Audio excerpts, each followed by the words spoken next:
When you add your Strava subscription to your Zwift subscription, to your Trainer Road subscription, to your British Cycling subscription, to the cost of your bike and all your gear, to the cost of a few trips away as well, to some warmer climbs to really cash in on all of that training you've done, it can all get quite expensive. Look, a year's salary right here.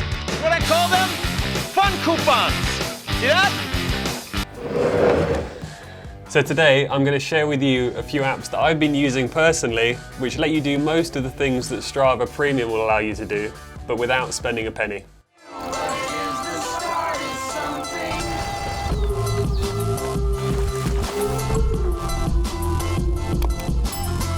Before we begin, just a quick disclaimer, I don't currently pay for Strava Premium. The only one of the services that I mentioned today that I'm actually currently paying for is Training Peaks, and that's because it works for both me and my coach. There are also plenty of alternatives to the apps which I'm going to go through today. However, the video can only be so long, so these are the ones which I personally enjoy using, and hopefully you will too.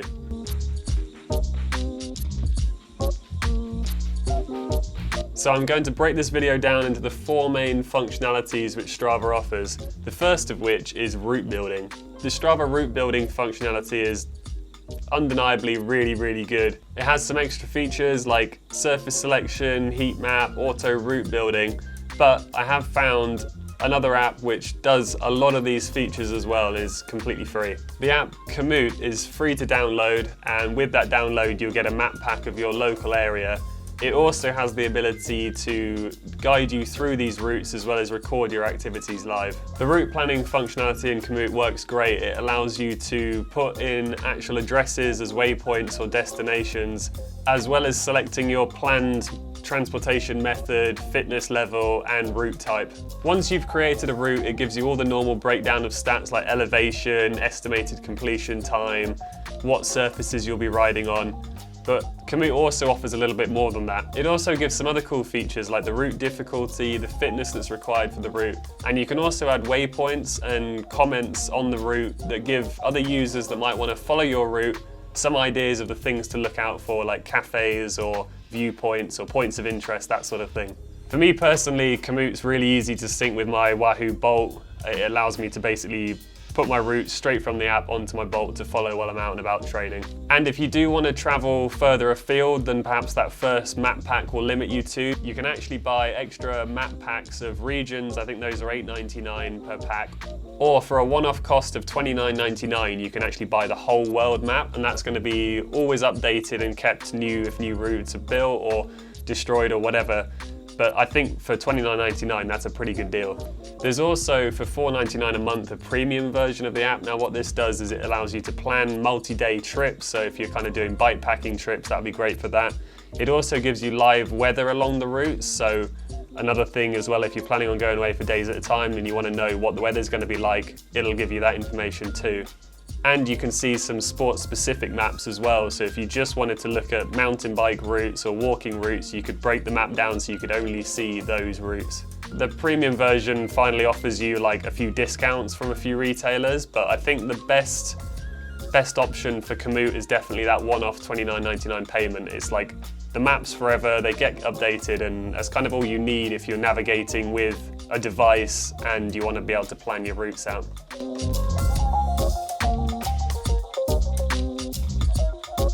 The next functionality which Strava offers is fitness tracking. This is the graph within Strava that tracks your short-term and long-term fitness based on the workouts and data which you upload to the platform. It's a useful training tool as it allows you to plan your kind of lead up to main events, as well as looking back and seeing what fitnesses have worked the best for your peak performances. Now, where this functionality is pretty much taken straight from the performance management chart in Training Peaks, you might think maybe Training Peaks is the best alternative, but unfortunately, that part of Training Peaks is not free. I do actually use Training Peaks Premium myself, but it's not free, and that's kind of the point of this video. So what to use instead? Well, I've actually done a bit of digging on this, and I've stumbled across a Chrome extension called Elevate. Once you've installed the Chrome extension, this plugin basically takes all of your Strava data, downloads it all, and then spits out those same training fitness values that either a premium Strava subscription or Training Peaks would normally give you. I haven't used this myself, but the reviews for this look great, and I think if these are some metrics which you definitely want to include in your training planning, then this has to be a consideration. There are some limitations though. Unlike Training Peaks, you can't plan workouts in to see what it will do to your fitness, and because of the metrics involved like zones and weight, it's another place where you really need to keep up to date your weight and your power and your heart rates to get the most out of it.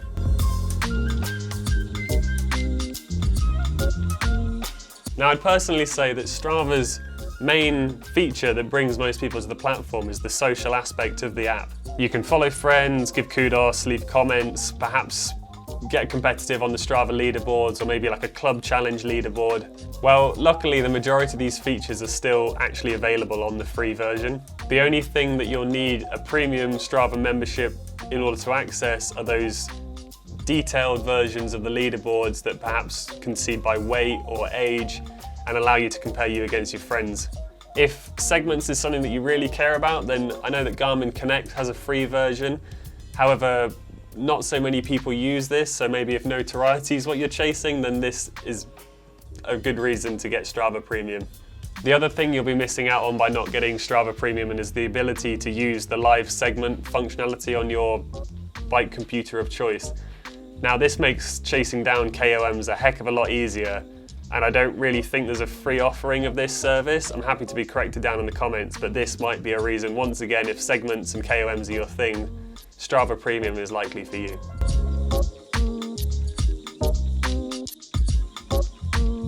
So finally, with Strava, there's the ability to choose from a whole host of different training plans which have been designed with a goal in mind, be that a 5K or a bike power PB. This is obviously super useful if you don't have access to a club or a coach, and it offers a really good amount of value to the average user. Now, I know this video is meant to be suggesting free alternatives to Strava Premium, but I can't actually think of any service which offers coaching plans or coaching of any sort for free, be that Trainer Road or the Zwift plans or any of the Training Peaks plans that you can download. All of them you're going to have to pay somewhat, either to use the service on an ongoing basis or to download the plan in the first place.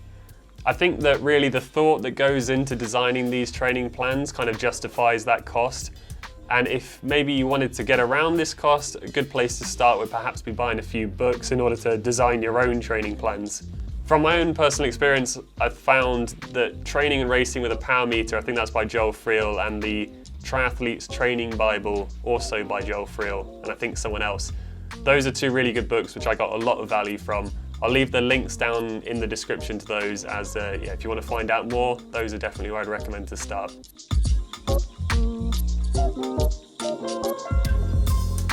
So there you go, a few ideas for how you can get those Strava Premium features without paying for Strava Premium.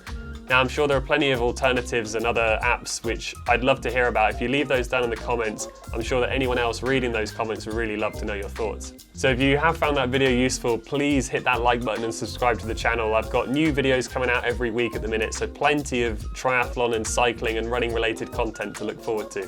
Thanks for watching.